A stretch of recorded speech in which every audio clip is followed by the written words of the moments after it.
Mean Old Lion Media presents Corner Table Talk. Welcome to Corner Table Talk. I am your host, Brad Johnson. Here we explore subjects related to food plus drink plus culture. As always, with questions or comments about our show, you can reach me at brad@postandbeamhospitality.com. So the thing I've found that is an added bonus to the enjoyment I get from connecting with my guests each week, those I've known personally or in some cases knew of, is how much I learn about their journeys in preparing for each episode. I've had the good fortune through the restaurant business of meeting people from all walks of life, income, and education levels, often only recognizing a familiar face, brief conversations on the way to their table or as I stop by to say hello when people moving through life drop by whatever restaurant I had for a drink and a bite to eat. Paula Madison, my guest today, is someone I've known and known of for many years. Quite simply, Paula is a powerhouse. Getting to know her better in preparing for today, I was, of course, impressed with the high level of success achieved over the course of her career. But what was most intriguing that I didn't see coming was what I learned watching a documentary Paula produced called Finding Samuel Lowe from Harlem to China, which traced the roots of her Chinese ancestry. And Paula and I will talk about that a little bit in a few minutes. The film airs on the Africa Channel, which is majority owned by Paula and her family through their Madison Media Management, LLC, a Los Angeles-based media consultancy company.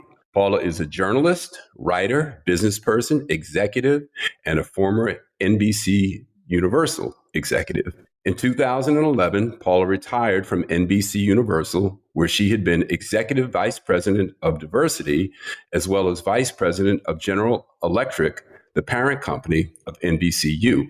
During her 22 years with NBCU, she held a number of successful leadership roles, including president and general manager of NBC4 Los Angeles regional general manager of NBCU's Telemundo stations, and vice president and news director of NBC4.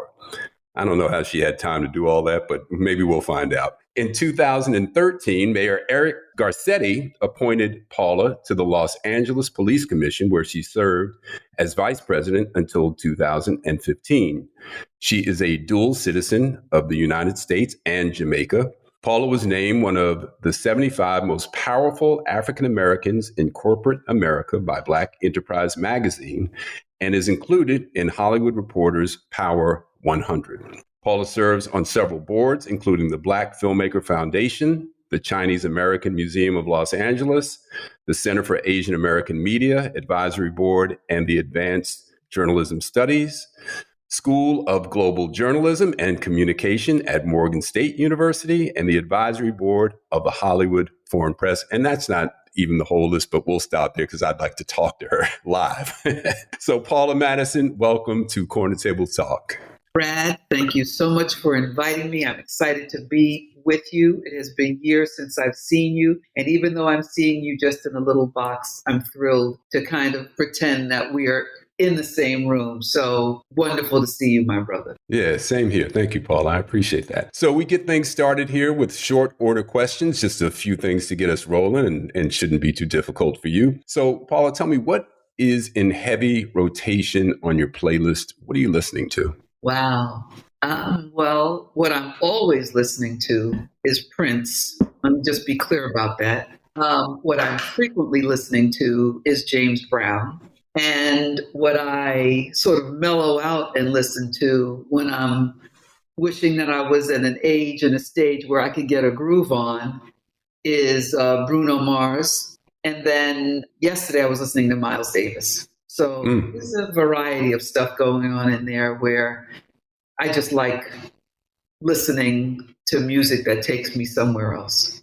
I'm with you on that. So when you listen to music, Paula, do you enjoy it differently in different spaces? Like, I know I'm in my car and, if miles for me, like on a long drive, like the right miles track is just perfect. Or does it music hit you that way too? Well, it does. But let me be clear. I don't like long drives. My husband will tell you that I am the worst person to have in the car on a long drive. I can't take it. I kind of figure that anything longer than a 3-hour drive, there must be a flight to get me there. right? And so I like to listen to music that's going to, be energetic, right? And even though I'm not necessarily saying that Miles will have a thumping, driving beat, but Miles is energetic, even in a slower tempo Miles. So I love listening to music. I'm going to refer to something that you mentioned. When I was flying back and forth to China, and those were 12-hour flights, that's when I wrote my book, Finding Samuel Lowe, after the documentary. And while on those 12-hour flights, I would listen to Chinese zither music. And I kind of figure that probably maybe when I was in my mother's uterus, she must have been playing it to mellow me out, because that gets me sort of onto a plane where I just immediately chill and I start becoming, very reflexive. So different kinds of music appeal to me different ways. And when I think about my dad, it's calypso or classical music, lots of Beethoven, Vivaldi. Those are actually composers who I grew up listening to in Harlem because my father felt that this was important music for us to know. Well, it's funny how those lessons come back and then you end up enjoying them as we get a little older. Yeah, me too. So, Paula, tell me, what's your morning routine? It depends on the definition of morning. And I'm laughing because I have always been an early riser. The latest I usually sleep is until 5 a.m. And usually by 5:30, this has been going on for the past 20-something years. My husband and I are usually sitting in the hot tub, he with a cup of coffee and Kahlua, and I'm drinking coffee and Bailey's. We watch the sky. My husband knows constellations, brother from New Orleans, he knows constellations. We did his heritage and learned that he hails from a tribe in present day Liberia, where the people were called the navigators of West Africa. And so they would read the stars to navigate ships across the Atlantic. So my husband learned how to read stars from his father, who learned it from his father, but we never knew that it went all the way back to then. So we sit in the morning, we watch stars and planets, we watch the sunrise, and importantly, and I say this probably as a tip to a long marriage, we start our day every day with a check-in. Just muses, things that we're thinking about, plans for the day, things we meant to talk about before. And frequently we sit in silence because silence is a wonderful thing to enjoy too. Wow, there's a lot there. Thank you. I think of myself as someone who has a good sense of direction, but I can't read stars. So I know east, west, north, south, but after that, I might be lost. But that was beautiful. Thank you for that. How about your favorite weekend breakfast? Wow, my favorite weekend breakfast would be, I would say, ackee and saltfish, plantains, fried dumplings, and maybe some sorrel. Now, you probably know that's a Jamaican breakfast, right? I had that breakfast for the first time probably with my father cooking it. But truly, what I eat on a daily basis for breakfast is dinner. I grew up eating leftover dinner for breakfast. My mother would heat up whatever was left over. And that's more of a Chinese practice. If you go to China, there's no bacon and eggs and biscuits and waffles, and they don't eat food like that. It is largely what we would call here dim sum. In my family in China, they are Hakka, and they come from Guangdong province. And what we call dim sum, they call yum cha, which is drink tea. It's a tea meal, right? So rice, meat, vegetables. That's mostly what I eat for breakfast. I'm not a big fan of omelets and pancakes and waffles and things like that. Not that I don't eat them, but I shy away from them. Just this weekend, my husband and I took our grandson to Paradise Cove Cafe in Malibu on the beach. You know it. I'm sure you know it. And while they had breakfast food, I had a tuna melt. I don't especially like, I don't like bacon and eggs and food like that. It isn't anything that I grew up eating as a practice. So I don't know. It's kind of funny because I certainly am African American, but as you well know, there's different variations of African American. We don't all come from the same place and we don't all eat the same food. So my breakfast is usually dinner. I got you. You know, I found a great sorrel spot last week and brought some home, but my wife and I are talking about trying to make our own. I love sorrel. Yeah. It's easy to make and it's really good. I might need your recipe. Okay. Best live musical performance you've ever seen? Best ever. Oh, Lord. It could be a toss-up, but I'm going to go with Prince. And I'm going to go with Prince because I believe it was 2011. Prince had his 21 Nights tour, which was held at the Forum here in LA. And I was working with him at the time. So I went to 18 of the 21 Nights concerts. And being in the green room with Prince, Maceo Parker, it was amazing. And being up close and personal was fascinating. And then the live concert afterwards at Prince's house. The concert would end maybe around 1:32 a.m. and we'd head over to his house and he and his entire band would perform again until around 7 or 8 a.m. So those were magical. I'd have to say Prince. And, you know, you have to have a resume that's kind of ridiculous to leave the fact that you worked with Prince on it off of it. That would be the first thing that I would say to anybody that I meet. I work with Prince, but you don't even have that on your resume. But oh my God, that must have been incredible. It was incredible. And Brad, what I will tell you is that you will never see a resume from me that is more than one page. I don't like to read any more than one page about anybody. And when you were introducing me, I was afraid. I was like, oh, please don't let him read the whole thing. I have what I call a short bio, which is about a paragraph and a half. And then I have the long bio, which is a page with a lot of spacing.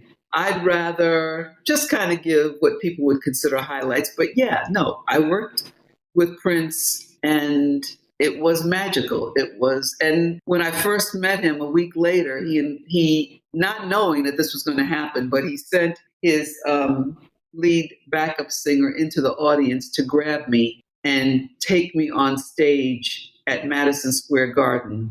21,000 people. I couldn't hear what Prince was saying to me because the music was so loud. But after he spun, I realized I was supposed to dance with him. He started doing the bump. And I'm a girl from Harlem because I was like, I can't stand here and be chumped. So I did the bump back. I was bumping with Prince.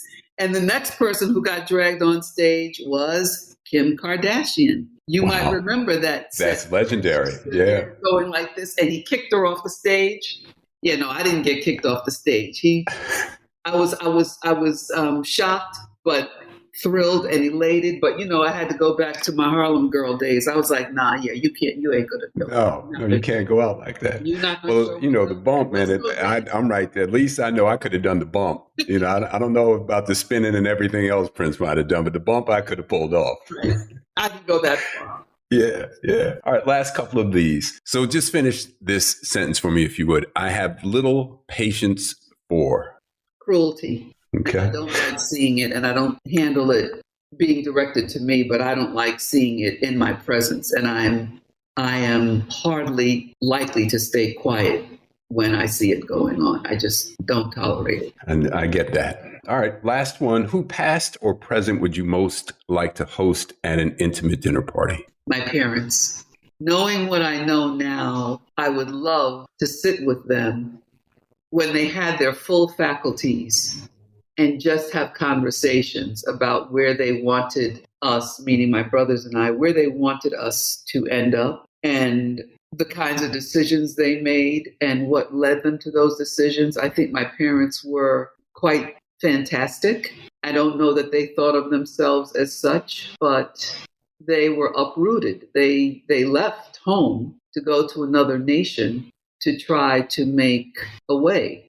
And I think they did very successfully. There were a lot of pitfalls and conflicts along the way for sure, but I would love to be able to have an intimate dinner with both of my parents, hoping, of course, that their past hostilities would be minimized and they'd be willing and able to have a conversation. That's beautiful. I'm going to come back to your folks because obviously that's a major part of the Finding Samuel Lowe story, but also the journey. So I will come back to that. So let's jump in. First of all, how you doing? How are you? My brother, I will say that in this day and time, with what's swirling out there in the world around us, all things considered, I'm actually doing very well.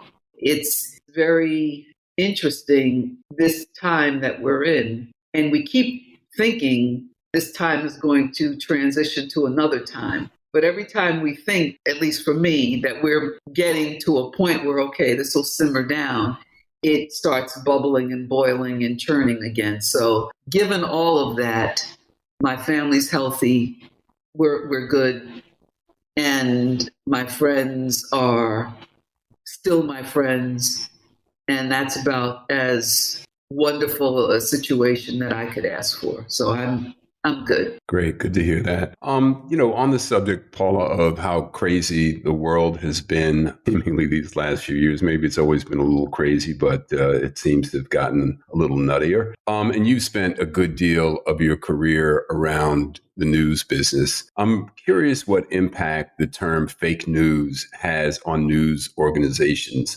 And, whose goal I would like to think is delivering facts to the public. Has that job gotten to be more difficult? Yes, I think it's gotten very blurred. I will tell you, Brad, that it was decades ago when I worked at 30 Rock at NBC, where I saw what was called back then turnstile journalism, meaning that an individual one day could be, for example, the White House spokesperson at the Pentagon, and the next week is a correspondent on NBC News. I didn't understand how this could happen. And when I questioned it, like, how can this happen? How can you take someone who has been in a position that calls for bias, and then the next week put that person in a position as a journalist, which calls for lack of bias, unbiased, non-biased? And I was concerned back then that we as journalists would muddy the picture for the public, right? We would muddy the picture. Just because someone sits on a set, has a microphone in front of him or her, is holding script pages, and has, an over-the-shoulder box, does not mean that person's a journalist. But we started creating programs that looked like a newscast, but were not newscasts. And so what we have today, I think, unfortunately, as it has evolved, we have had and still have, as the largest cheerleader of that fake news voice, the former president, right? And he who benefited from the bad behavior of journalists, he benefited from that to become president, meaning people knew him as the guy, the wealthy real estate magnate, the host of The Apprentice, and then he decides he's going to run for president, right? Now, up until that time, he was somewhat of a media darling, meaning that he made the circuit, the high-profile entertainment circuits in New York City and elsewhere. And so journalists took him as, the Donald, hey, how you doing? It was that, right? And when he declared his intention to run for president, they continued to treat him like that. I watched, because in those days I was not a working journalist. At that point, I had transitioned out of being the news director at NBC4 in New York, and I was a president and general manager of NBC4 in Los Angeles. So I had become the president of the station as opposed to the person who was the journalism arbiter for that news department, that station. I was so distraught. When I saw how he was getting a pass over and over and over. And even when Billy Bush interviewed him, Billy Bush is not a journalist. Okay, so let's establish that. But Billy Bush, talking with him, he, the former president, says, grab him by the And it was a bit of just a little dust up. It wasn't, this dude is a presidential candidate. It didn't turn into what it would turn into today, right? So it was like, oh. And it wasn't until that former president started telling the crowds to turn on the journalists present. It wasn't until that happened that as a mass, journalists and journalism departments decided we're going to take this guy on. That's when you saw it happen. And by then it was too late. So when he labels things and when other people label things as fake news, what I would say is that in some regard, journalists themselves created this slippery slope, right? And the former president and his cronies have taken full advantage of the lack of credibility that much of the public has today for journalists. If we think back to the days when people, Walter Cronkite, John Chancellor, Huntley Brinkley, and Walter Cronkite was somewhat affectionately called Uncle Walter. Who on earth would call any of the journalists sitting behind a desk today Uncle anything, except maybe their own nieces and nephews? Nobody thinks of them as overflowing with credibility. And now I'm going to take on the Brian Williams piece. This thing that is happening right now, Brian Williams was at CBS News, WCBS in New York when Andy Lack, the president of NBC, saw him, plucked him from the 5 o'clock newscast, and brought him over to NBC to be the heir apparent to Tom Brokaw. Those of us who were journalists were outraged and stunned. Why? Because Brian Williams couldn't hold a candle to the experience and credibility that Tom Brokaw had, right? But Brian Williams gets brought in, and now, of course, Andy is grooming him to replace Tom. And Brian had been talking for years about being in a helicopter that crashed while covering the Gulf War. And they complained to NBC. And you know what finally did him in? It was the veterans. Tom Brokaw's Greatest Generation. Brokaw wrote a book about the Greatest Generation and did news specials about the Greatest Generation. Those veterans who served in the wars outed Brian Williams. They were like, nope.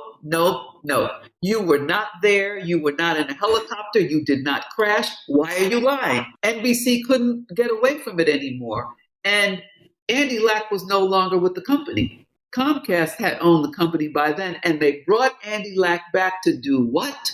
To investigate Brian Williams's claims. Wait, you brought back the guy who brought him in? I was sitting there going, it's like, what planet am I on?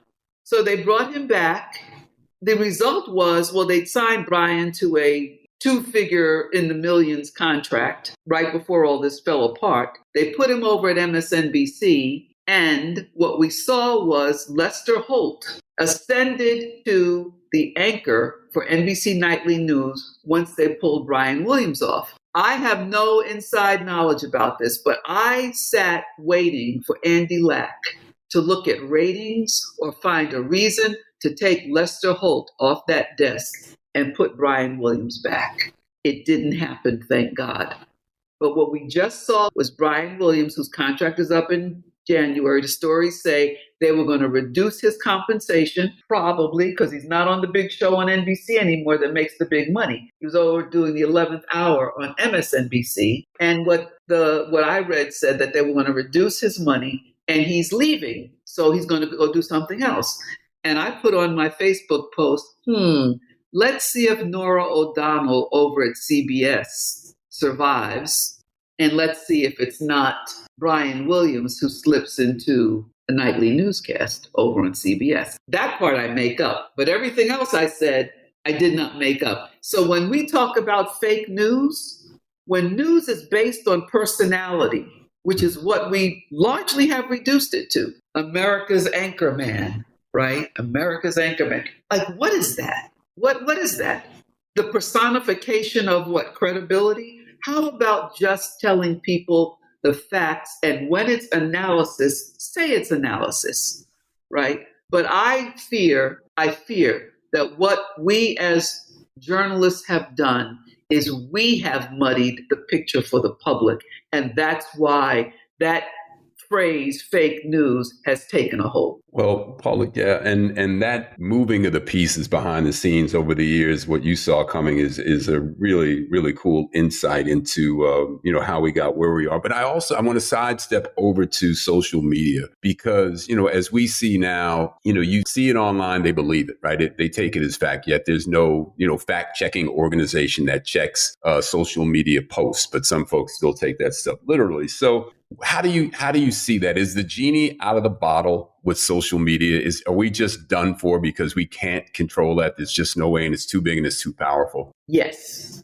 By that I mean that it's a different medium and a different format, but that's like trying to control people's phone calls from back in the day. That's like trying to control postcards and letters. You can't do it. So what we have done is we've put the tools and the means in the hands of the general public. They can say what they want. They can write what they want. They can post what they want to a certain extent.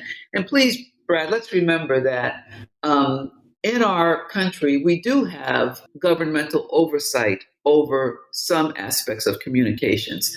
The FCC, the Federal Communications Commission, was created decades ago in order to control the public airwaves, right? So by the public airwaves, it means anything that can go terrestrial on Earth from antenna to antenna, right? But things that go up on satellite and things that go through coaxial cable are not controlled by the FCC. So what we have a circumstance where certain kinds of media and communications come under government scrutiny, right, and regulation. And then there's a whole world that is not and cannot be.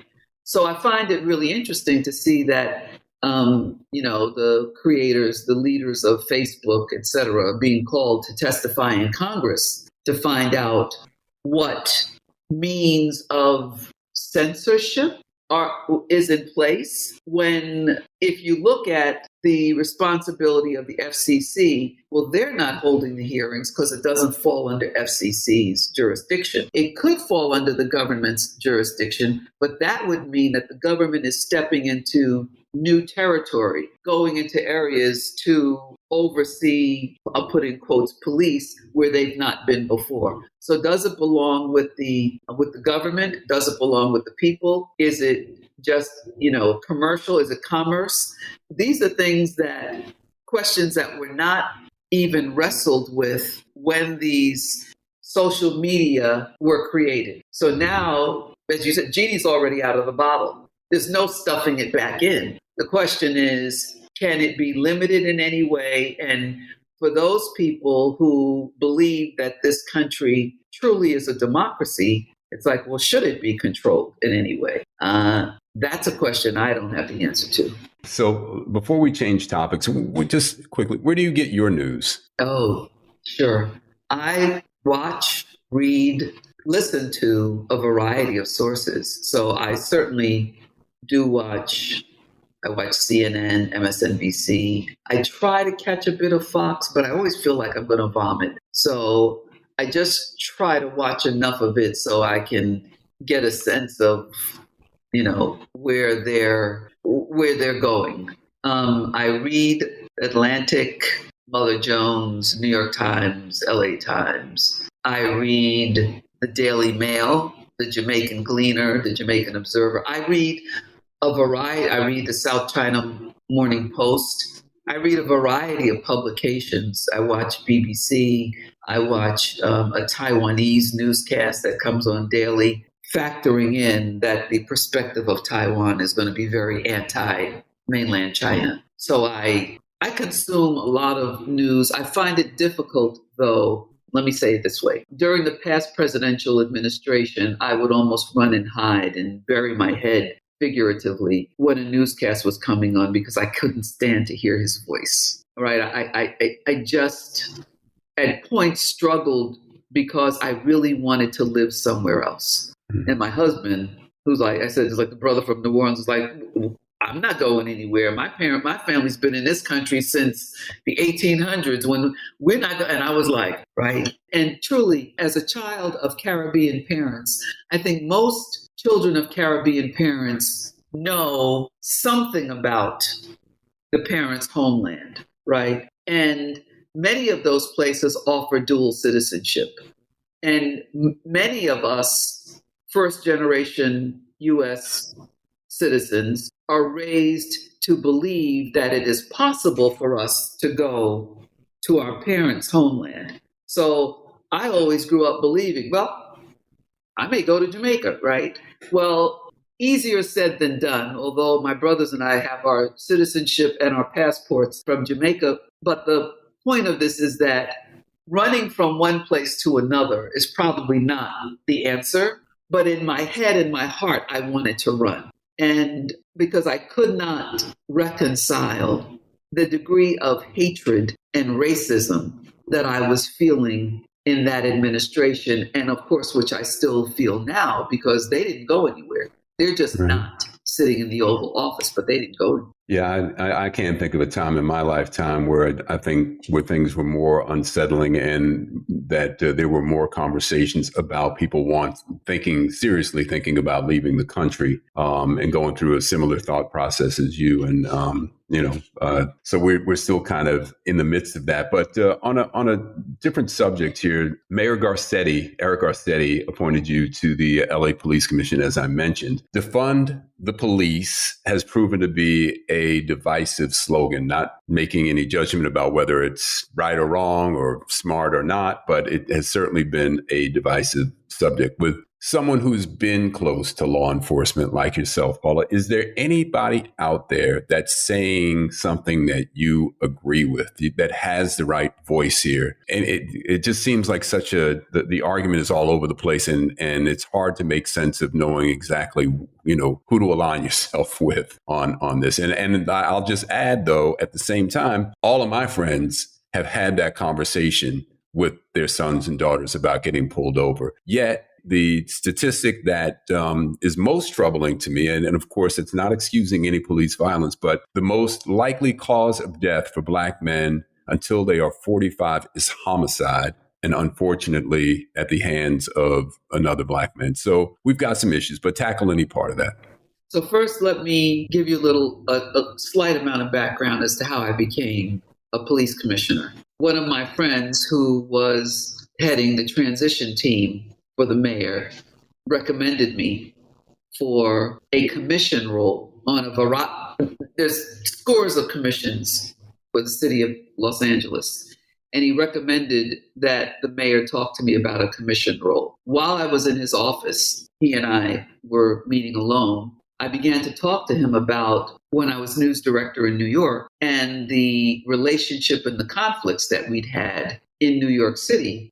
This was during the time of Abner Louima. I mean, you name it. All of that was going on. And he said to me, I'd like for you to serve on the police commission. And if I had not already been sitting, I probably would have fallen. I said, Mr. Mayor, are you sure? And he said, yes. And I said, Mr. Mayor, have you vetted me well enough to know? He said, yes, of course. Now, Brad, I was in previous lives. Earlier in my life, I was, as a teenager, hanging around the Black Panther office. Immediately upon graduating from college, I joined the Nation of Islam. I have been very much on the side of let's re-examine this so-called establishment. I've always been in that mindset. My thesis in college, I wrote about Marcus Garvey and W.E.B. Du Bois. Standing in Jamaica with my father, he was outraged that he said you're using your Vassar education to study this man? I said, Daddy, he's a national hero of Jamaica. Oh, he created all kinds of whatever in the United States, because my father was old school until he went to Jamaica with me and he heard and saw people of the variety of races in Jamaica referring to Marcus Garvey as a great man, right? So back to the mayor. He asked me to take a role as police commissioner. And I asked him twice, are you sure, Mr. Mayor? And twice, yes. So I said, yes. When I got home, I said to my husband, you're not going to believe. I told my husband, black man from New Orleans, and he looked at me and said, you did what? I accepted. And he just said, okay. The next morning, in a hot tub moment, remember coffee and Kahlua, coffee and Bailey's, my husband asked, Paula, do you think that you should have spoken to me before you accepted the role of police commissioner? I ain't a stupid woman, right? So I said, baby, you are absolutely right. I actually should have checked in with you, but I was so excited and elated that this man asked me to be a voice on the police commission so I could see myself as a voice of the disenfranchised, thinking of you, my husband, thinking of my brothers, thinking of my grandson, thinking of black men and women out there everywhere who get unfairly treated by many police. I said, I was just so heady with excitement. I said, yes. All right. Do I think that there should be a movement to defund the police? I did not join the police commission as a police supporter. I joined the police commission, in my mind, as a person who was going to rebuild, upend. So while sitting on the police commission, I asked for an analysis of all of the complaints, bias complaints filed against the LAPD for a particular year. I wanted a year long, and no one had ever asked for that before. And I wanted to know by race and gender who were the complainants, and by race and gender who were the objects of their complaints. I'll ask you, Brad, who do you think filed the largest number of bias complaints against the police department by race and gender? African-American men. Correct. Who do you think received the largest number of complaints as police officers by race and gender? White men. Completely wrong. Latino men. An overwhelming majority. When I say overwhelming, I don't remember the exact numbers, but let's say 60% were Hispanic male cops. Let's say 85% were African-American male complainants. After that percentage of Hispanic cops, the next largest number was in fact white men, and it was in the 20s. So what you had was a huge gap. And when I asked for these numbers, sitting in the hearing room for the police commission, every week there'd be citizens, lots of people of color, police officers, etc. And when I asked for this information, as I looked at the group, the faces of the African-American police officers was like, now if I interpret it, these are going to be my words, but this was the look on their faces. Damn, she knows to ask for that, right? That was one. The looks on the faces of the white cops and the Hispanic cops was like, what? Oh, what? That's how I interpreted what I saw. And so in 2 weeks, when that information was presented to me, so that's when I requested. 2 weeks later, the information is presented at the police commission. And what I then launched into, after I asked the question, the president of the police commission, a white male, said out loud into the microphone, I don't even know why you want that information. The answer is obvious. I turned to him and said, is it? Because I operate on fact. I don't know the race and gender of the police officers, most often the subject of bias complaints, and I'd like to know that. He said, well, I just don't want this to be a waste of time. And I turned to him and said, so you will operate on your supposition, and I will operate on facts as presented, and then we'll figure out who's on the best ground here. Well, when that information came back, I turned and looked at him.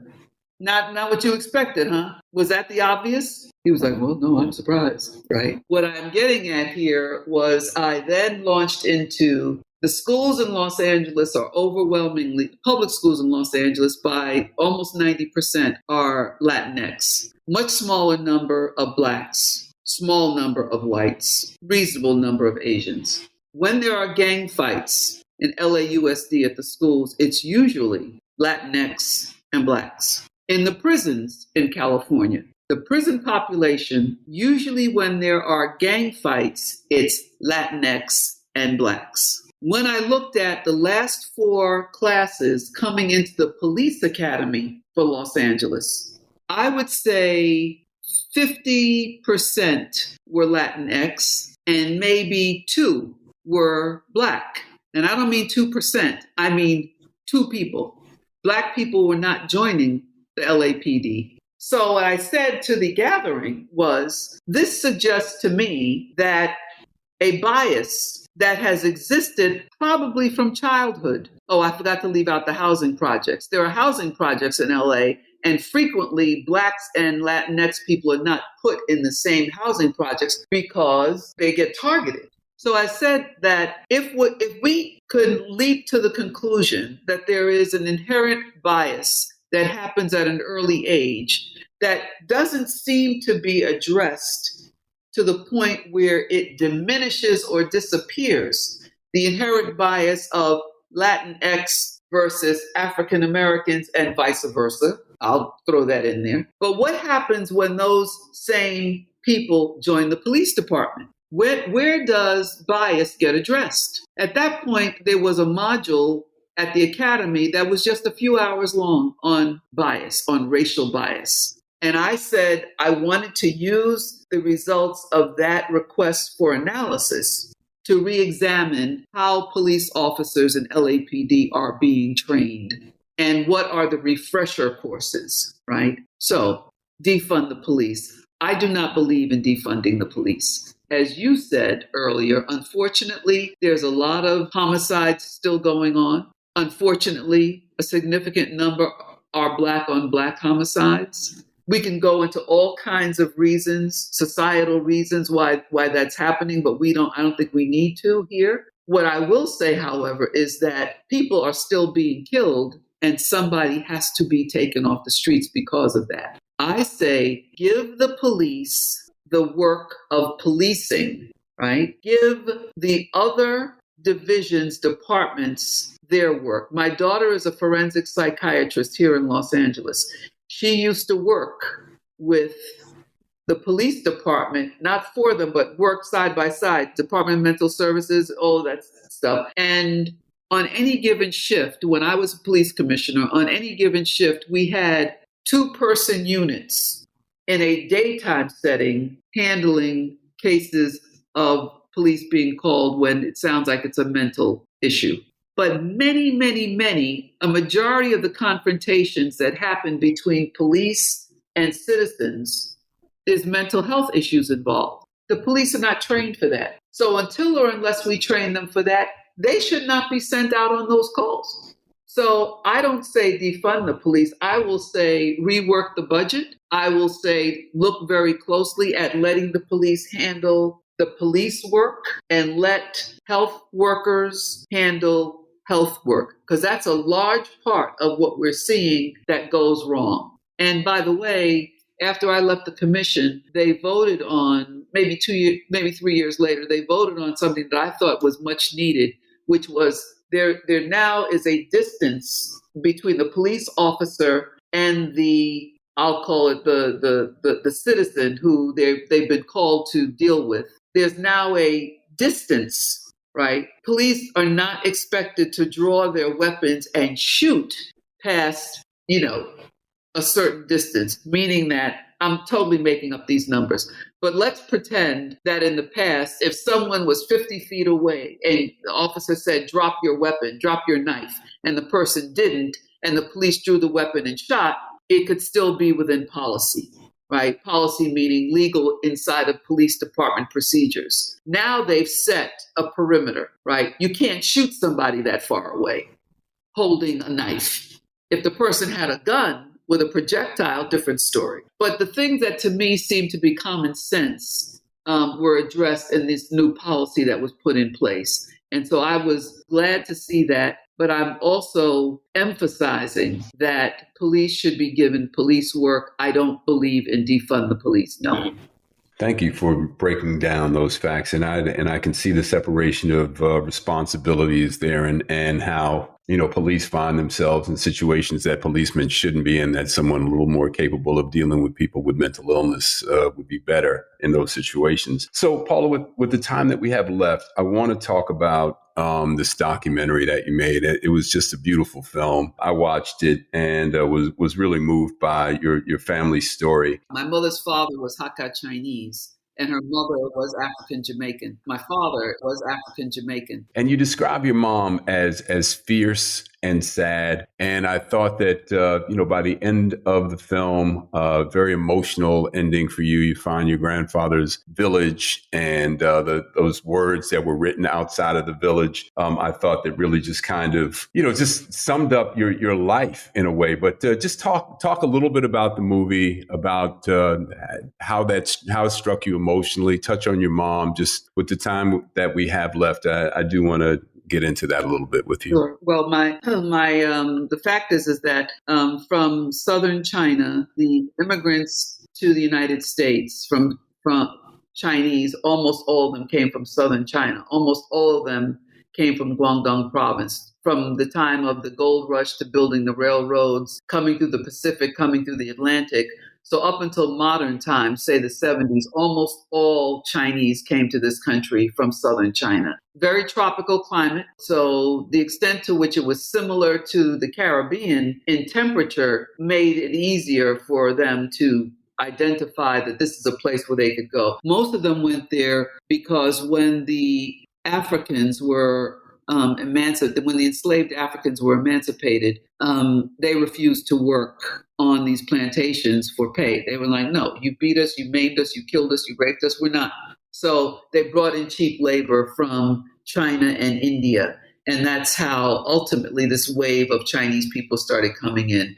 My grandfather did not come to work on a plantation. He arrived in 1905 at the age of 15 and went to work in a shop.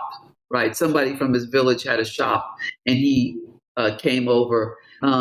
Really smart, did really well, and in no time they set him up in a shop of his own. Because he arrived when he was 15, he was very different from the other males who came, most of whom were already married and had families in China. My grandfather was so young, no marriage, no family, so he became a man in Jamaica and ultimately had 2 Jamaican women as his partners. I don't know if they knew about each other, but they were about 40 miles apart. So those days, horse and buggy, it's a day-long trip.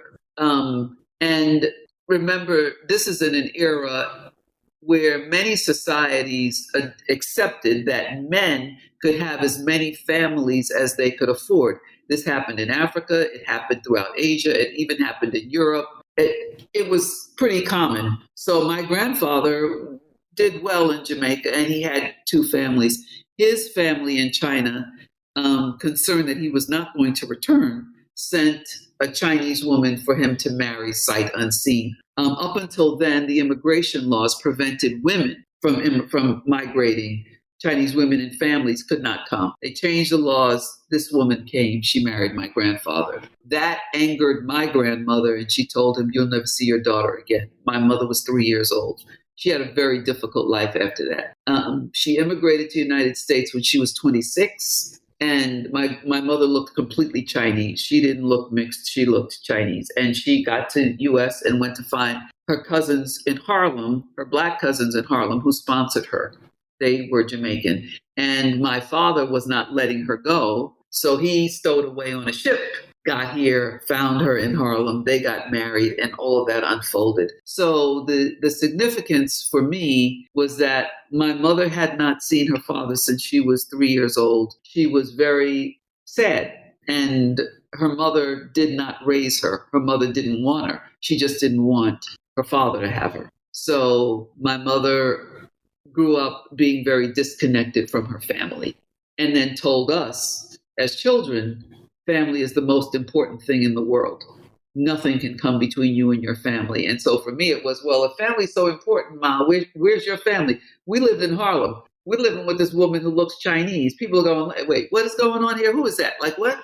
And so my brothers and I became very, very conscious of race at an early age. She looked Chinese, had a Jamaican accent, and if you crossed her or bothered her children, my mother would, without question, pull a knife or a cleaver on you. My mother was a scorched earth woman. The Hakka people are known as warriors. And on the Jamaican side, we descend from the Akan or Ashanti people of present day Ghana. So those are Ashanti warriors, Hakka warriors. Anybody who knows me knows that I have a short temper and all the above. So I found them. We shot a documentary. I wrote the book. And in fact, right now, my book is the basis for a limited series being developed by Amazon and Legendary. It will be shown in China and here in the United States. And I'm really excited. So that's what I've been working on. I'm working on a TV series about my life. That's fantastic. The three words that were outside of the village, as you discovered them when you went to China with your family members, and such warm scenes there with all of your Chinese relatives embracing your American relatives, big group, everybody hugging. But the words prosperity, family, and education, just kind of, that's your life. That's my life. The shock for my brothers and my two older brothers and me was that our village was they started constructing our village in the 1700s. And the sign over the gate to the village says, family, prosperity, education. And when our cousins and aunts and uncles translated to us that that's what it said, we were like dumbstruck because that's all my mother ever talked about. My oldest brother went to Williams College and Harvard Business School. I went to Vassar and Syracuse University Graduate School. My older brother, the middle child, the one with the highest IQ, did not go to college. He got caught up in for a while in drugs and all, but reformed. And the point about this is that I learned years later, like 3 years ago, from my daughter. As I mentioned, the forensic psychiatrist, she said, Ma, Grandma was bipolar. I said, what? And she said, now that I understand all this and I'm a professional, she said, Grandma was bipolar. And my mother helped raise my daughter, right? And I truly, Brad, I couldn't breathe. I stopped breathing. I was like, and it wasn't because I was bothered, ashamed, or any of that. It was, oh my God, that explains so much. My daughter's statement it unlocked a mystery for me. Like, what? My mother was different, sure, but she was really different from other people's mothers too. And I never understood, the hawkishness that she had over us and making sure that we didn't get in trouble and that we didn't hang around with the wrong kids and that we did do this and this and this. She came to the United States and said, well, if the Carnegies can do it and the Rockefellers can do it, then by God, I can do it. And there was nobody around to tell us, no, that doesn't happen like that. Your mother's not right. My mother was insistent that we would be wealthy. She was insistent that that was what we were going to do. Or as she said, I'll pull your tongue out of your head. So we just kept driving and driving and driving to that point. And to this day, I will tell you that now that I understand, I credit my mother's having bipolar disorder for us having the kind of success we had, because she didn't get distracted. Nothing else mattered to her. No men, no money, no friends, no anything. Her children were her sole focus. And because she wrote us the way she did, we ended up fulfilling, I think, some of her expectations. I would say. And, I'm going to close on something. And I think I picked this up in something that you said maybe in one of the lectures, but the idea that as we move around the globe, or the country for that matter, we leave homelands, culture, people, while venturing into new spaces, people, culture and customs. And we leave behind, bits of ourselves along the way. And we also take with us what we hold on to. And as I was thinking about that, Paula, and thinking about your story, there's a melancholy in that for me. And the lyrics to Stevie Wonder's song Lately popped in my head. With the lyrics go, with no vivid reason here to find. And as I thought about it a little bit more, it's not having traced my family roots. My mom was Italian, my dad was Black. I haven't been to the part of Georgia that his family came from, and I don't know where in Africa his family is from. I have not been to the part of Italy where my mom is from. And there's just these bits and pieces that you do not know. Obviously, your mom with bipolar condition, that's different. But there were some customs, there were some ways that,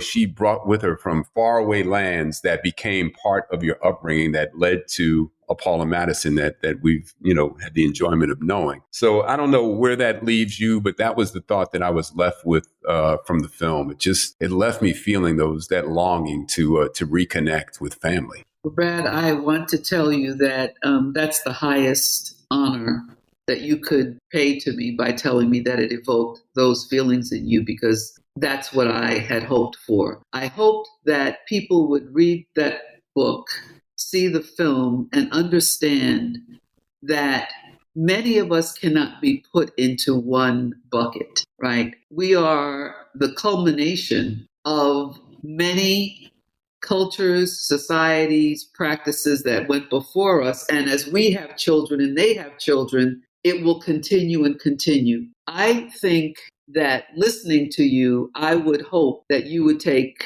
the opportunity to try to find more of your heritage. Because as I said, the mysteries of why does my husband, a boy from, a little boy who grew up in New Orleans, a Black boy growing up in New Orleans, why do you know how to read constellations? Why do you know that? I don't know. My dad taught me. Well, how did he know? His dad taught him. And then we did his DNA with AfricanAncestry.com. I don't know if you know about that, but it's an amazing Black-owned, largest collection of African DNA of all companies, right?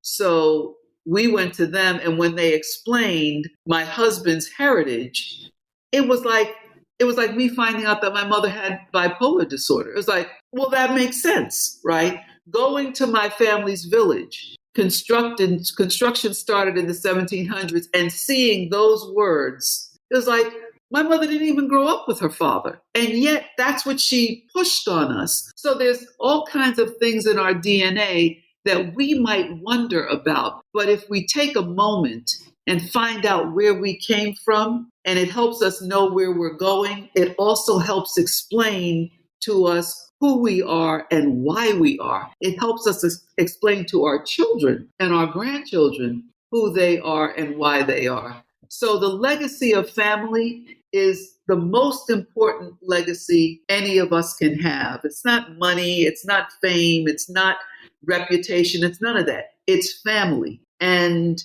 I pray you have the opportunity to meet those relatives who you don't know. It's very difficult to do what Alex Haley did, right? To find your village in Africa. It's not impossible, but it's difficult. But I can't imagine it's impossible to find the village in Italy or the city in Italy. That should be doable, particularly today with the internet, because I found my grandfather's descendants, it literally took 2 weeks. After 90 plus years of separation, they didn't know my mother existed. She didn't know they existed. My mother had passed by then.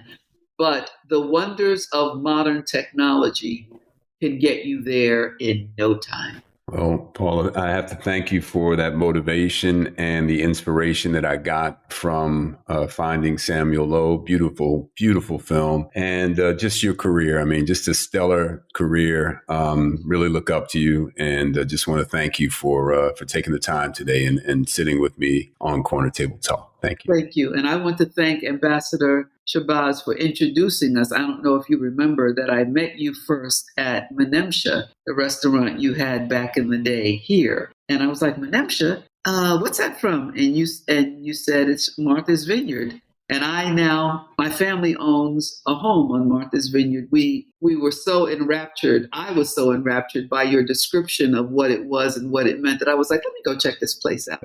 So you have affected my family in a massive way. So I want to thank you, and I will always honor our friendship. I so appreciate that. And I hope to maybe have a lobster roll and lemonade with you in Menemsha one of these days, watching the sun go down. Okay. All right. See you soon. Thank you, Paula. So moving over here with my dear friend, Ambassador Shabazz, and how we move. What's happening, Ambassador? Wow, that was absolutely deep, clear, clarifying. She's a tall, journeyed sister, Paula Madison, which is indicative of what you just heard, what you listened to, what the audience will digest with her. She's quiet when she enters a room, but you can feel the layers of thought and presence and resonance all the time. And very seldom do people get to hear the dimensions of all of her thoughts unless it's specific, unless it's related to the topics at hand. And being able to hear her for an hour share with you and this audience, who's going to be highly enlightened, is characteristic of the relationship she and I have. Very close. I would say that she is hands down one of the closest sister friends that I have, especially when it comes to open, direct conversations about anything, perspective, social conditions, ourselves, our parents, our lineage, our children. She doesn't mince words. They're very clear and direct. She doesn't take time to assess you or stop you from you being you in the process of the discussion or discovery. Whether you get to have had a part in her life professionally, and it'd be interesting to have the conversations with those people who are impacted by her. But personally, she's an absolutely loyal friend. I've gotten to meet, 12 of her sister friends when they've known each other since elementary school or college. And she's just amazing to me. And I'm so glad that you got a chance to know her outside of the professional realm, but just conversationally. And for more and more people this generation to realize the dignity and the lifeline of so many women like her who carry a story and are here to share the story. Yeah, I want to thank you for, she brought it up towards the end of our conversation, but you brought her into the restaurant we had in Venice, Menemsha many years ago, and that was where she and I met. And so you were kind enough to arrange for her to join us today. And, when you look at someone's career that spans the industries that hers does, and you see how she has had simultaneously, she has had multiple roles. Yeah. And then you start to hear how this person thinks and unpacks issues. Right. And what insight, man. She really is dynamic. But And all day, I just very impressed. all day, it's really because her integrity compass is on 100, right? So that she is not trying to process debris at any level. It's always the quest for the authentic outcome. It's just that clean, that simple. It's difficult for others because not everybody may be ready for that process, but it's where she functions. And so when you call up or engage and you want to know something, be ready because she's going to share it the way You better have your notepad. Yeah.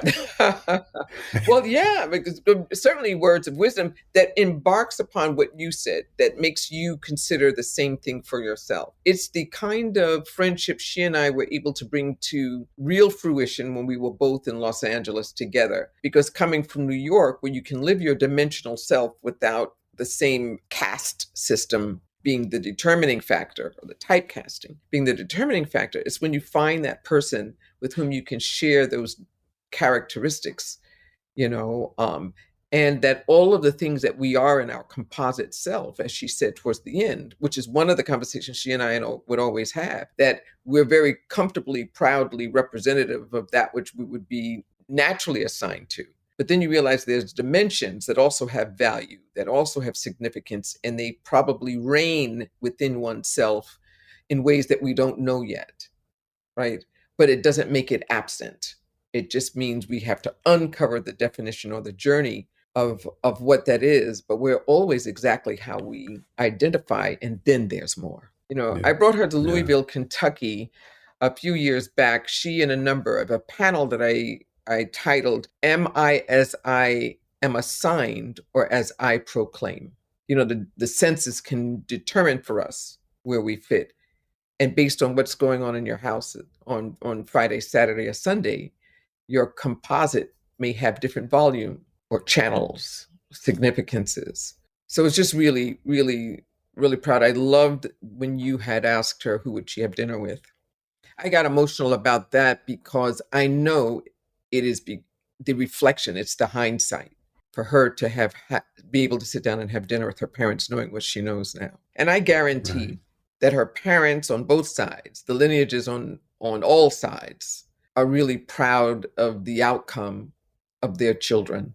And not just the success in terms of business, but the character and their dedication to family, to one another, the accountability to one another. Because even though she's the baby of her family, she's quite matriarchal, you know. You get that. Yeah, you get that. And, if you see the documentary, Finding Samuel Lowe, I think towards the end, they're all on Martha's Vineyard. And, it's just so warm to see. I mean, first of all, it's a compound. I mean, Yeah, it's the place looks like, 30 or 40 people could stay no, there. that's how they roll. But, just the way the family communes. And obviously, Paula is right in the center of all that. So a really, really special guest today. But she offers a metronome of that we all need. It doesn't mean that anybody's life was easy.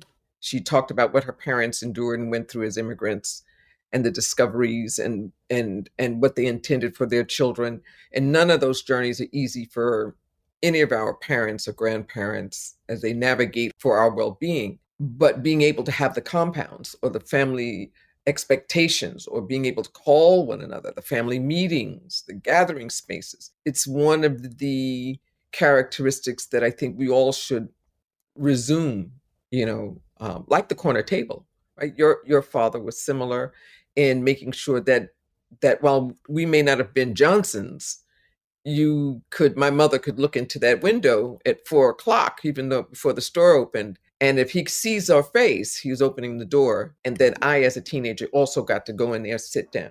All the lights weren't on yet. The cloths weren't on the table, but it was still a gathering space where she could touch down, where we could touch down. And I think we need to bring that kind of table back, that space back. And when I think of Paula Madison, just as my sister and friend, she is really a straight shooter, as compassionate as she is definitive. So maybe some people may not even know how her heart sings or smiles or what brings her joy, because they're usually reaching her to access her mindset on something, her response to something. Even that comes from the well of her heart. Truth comes from her heart, not just her intellect. The delivery may seem or feel like one thing, but her joy, her humor, her wit, her giggle, the way she loves her family and her grandson. Don't start that conversation, right? Because she has one, and he is everything, but she's just as definitive with him.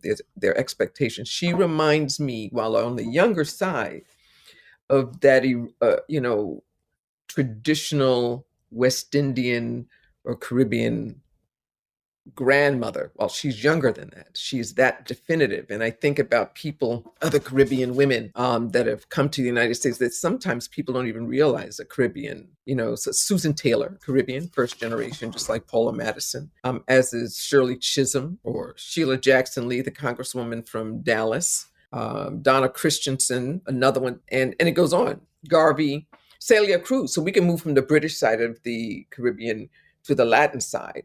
And the insistence and the collective focus, especially those that came under that Garvey umbrella, it was not defined by the colonial designation of each respective island in the Caribbean. It was really about the collective freedoms that we were entitled to. And at the time that her parents were coming to Harlem, there was still the presence of what was Garvey. And I grew up in that region, and the likes of a Celia Cruz and others were there. I know you, at some point, you were in the Caribbean as a child on your mother's side, right? Didn't she travel there at some point? Oh, yeah. She was living in Nassau, in the Yeah, and Bahamas. that's, I remember when I was Hmm. younger, that had come up, and I was really excited about what maybe that would have born. And if you were going to start spending time in the Bahamas, maybe I'd come along, you know. But I'm also of the descendancy, and when I think about the journey, the expectation, we don't even think about what Black immigration is like to the United States. Usually, we think that the immigrant is someone else, whether you're African national, Caribbean, South Pacific, in terms of people of color, even Europeans of color, the off-white, that just came here and had to find out how to balance their circulation in this place. And then how many achievers were born of that. There's a sister in New Jersey.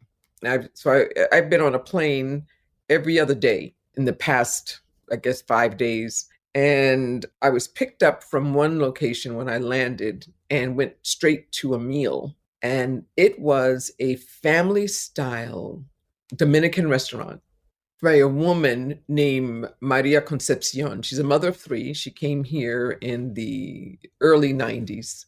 And she has 7 restaurants in New Jersey. And each one of her restaurants is named after a city in the Dominican Republic. And when I went in, it was just really family style. So while the food was magnificent, the hospitality, the fellowship, the engagement, and then learning as she sat down and her sons came in and her cousins were the ones who took me, and it was 3 generations at the table, that she built these and raised her children simultaneously. It was holding on to a piece of home. What her currency was the culture.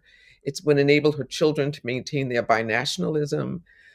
But all of them are involved with the business. All of them collectively. She is part of the one son said that he would come in after school and have his snack between school and dinner there. And I remember seeing you at the cellar. How old would that be? 14, 15? Bussin'? 16? 16. It's just, it warmed me. Now her children are adult people now. She has grandchildren. And while the menu was superb and family style, I was just moved by the generational matriarchal insistence of continuum of immigrants of color, and what they insist that their children are prepared for. And what was the name of? I know you said she had 7, but what was the name of the place you ate? The one I went to was called El, which is the for people who don't speak Spanish. Merenguito. Merenguito is spelled Merenguito restaurant, and it's in Belleville, New Jersey, which is kind of like just outside of Newark. And they can be found on Facebook under each respective restaurant's name. She doesn't have a website. This is the areas and ways that people who may be in your listening audience can assist people who have small businesses. This word of mouth. What I also loved is that most of her employees in all of her restaurants are high school graduates from the Newark public school system. She incorporates the experience of business and hospitality with the teens and young adults in and around each respective zip code of the restaurants. All right. Well, how we move with Ambassador Shabazz. I know next time I'm flying into Newark Airport, I might just have to take a little Uber, check out a little Dominican. You let me know, and one of her kids will come get you. That's how I got to the restaurant, not by Uber, by a relative. Good to know. Ambassador Shabazz, how we move. Good seeing you. And you. Corner Table Talk is hosted by Brad Johnson, produced by Brad and Linda Ailes Johnson. Theme music, Life Goes On by Bryce Vine. Executive producer, Ken Johnson. Find the Corner Table Talk podcast wherever you get your podcast. Follow, subscribe, rate, and leave a comment. Corner Table Talk is a Mean Old Lion Media production.